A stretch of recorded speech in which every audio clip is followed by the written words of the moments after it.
Hi friends, welcome to just Rajesh things. ನಾನು ಈಗ ತೋರಿಸಲು ಹೊರಟಿರುವಂಥ ಪಿಕ್ಚರ್ಗಳನ್ನು ಆಗಾಗ ಎಲ್ಲ ಕಡೆ ನೋಡ್ತಾ ಇರ್ತೀರ. ಆದರೆ ಇವುಗಳಲ್ಲಿ ತುಂಬ ಒಳ್ಳೆಯ ಮೆಸೇಜ್ ಇರುವ ಇಮೇಜ್ಗಳನ್ನು ತೆಗೆದುಕೊಂಡು ಬಂದಿದ್ದೇನೆ. ಇವುಗಳಿಗೆ ಎಕ್ಸ್ಪ್ಲನೇಷನ್ ಕೊಡ್ತಾ ಜಾಸ್ತಿ ಟೈಮ್ ವೇಸ್ಟ್ ಮಾಡಲ್ಲ. ಒಂದು ಲೈನಲ್ಲಿ ಇಂಗ್ಲೀಷ್ ಮತ್ತು ಕನ್ನಡದಲ್ಲಿ ಹೇಳ್ತಾ ಹೋಗ್ತೀನಿ. ನಿಮಗೆ ಯಾವ ಇಮೇಜ್ ಇಷ್ಟ ಆಗುತ್ತೋ ಆ ಇಮೇಜ್ನ ಪಾಸ್ ಮಾಡಿ ಅದನ್ನು ಓದಿ ಅದರ ಬಗ್ಗೆ ಥಿಂಕ್ ಮಾಡಿ ನಿಮ್ಮ ಜೀವನವನ್ನು ಬದಲಾಯಿಸಿಕೊಳ್ಳಬಹುದು. ನಂಬರ್ 1, ಯಾವಾಗಲೂ ನಿಮ್ಮ ಹೈ ವ್ಯಾಲ್ಯೂ ಟಾಸ್ಕ್ಗಳ ಮೇಲೆ focus ED. Focus your time on high value task.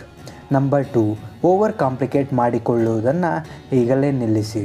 Stop over ಕಾಂಪ್ಲಿಕೇಟಿಂಗ್. Number 3, ನಿಮ್ಮ ಗೋಲ್ಗಳನ್ನು ತಲುಪುವ ಬಗ್ಗೆ ನೀವು ಸೀರಿಯಸ್ ಆಗಿದ್ದೀರಿ ಎಂದರೆ ನೀವು ಡಿಸಿಪ್ಲಿನಲ್ಲಿ ಇರಲೇಬೇಕು. If you serious about reaching your goals you must be disciplined. Number 4, ನೀವು ಸೋಲುವುದು ಹೇಗೆಂದರೆ ಯಾವುದೇ ಚಾನ್ಸ್ ತೆಗೆದುಕೊಳ್ಳದೇ ಇರುವ ಮೂಲಕ. You only lose by not taking the chance at all. Number 5, ನಿಮ್ಮ ಸ್ವಂತ ಕನಸುಗಳನ್ನು ಫಾಲೋ ಮಾಡಲು ಧೈರ್ಯವನ್ನು ಹೊಂದಿರಿ. ನಿಮ್ಮ ಅತ್ಯುತ್ತಮ ಆವೃತ್ತಿಯಾಗಿ ಬದಲಾವಣೆಗೊಳ್ಳಿರಿ. Have the courage to follow your own dreams. Be the best version of yourself. Number 6, ಕೇವಲ ಐಡಿಯಾಗಳ ಬಗ್ಗೆ ಯೋಚಿಸುವುದರಿಂದ ಅವು ಎಂದಿಗೂ ನನಸಾಗುವುದಿಲ್ಲ. Just thinking about ideas won't make them happen.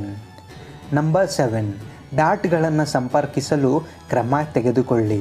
Take action to connect the dots. Number 8, ಅದು ಜೋರಾಗಿರುವುದರ ಬಗ್ಗೆ ಅಲ್ಲ, ಅದು ಬುದ್ಧಿವಂತರಾಗಿರುವುದರ ಬಗ್ಗೆ. It's not about being loud, it's about being clever. Number 9, ಬರಿಯ ಮೋಟಿವೇಶನ್ ನಿಮ್ಮನ್ನು ವಿಫಲಗೊಳಿಸುತ್ತದೆ, ಅಂದರೆ ಸೋಲಿಸುತ್ತದೆ. ಉತ್ತಮ ಅಭ್ಯಾಸಗಳನ್ನು ಬೆಳೆಸಿಕೊಳ್ಳುವುದು ನೀವು ಗೆಲ್ಲುವ ಅತ್ಯುತ್ತಮ ಮಾರ್ಗವಾಗಿದೆ. Motivation will fail you. Building great habits is how you win. Number 10, ವೇಗಕ್ಕಿಂತ ಸ್ಥಿರತೆ ಬಹಳ ಮುಖ್ಯ.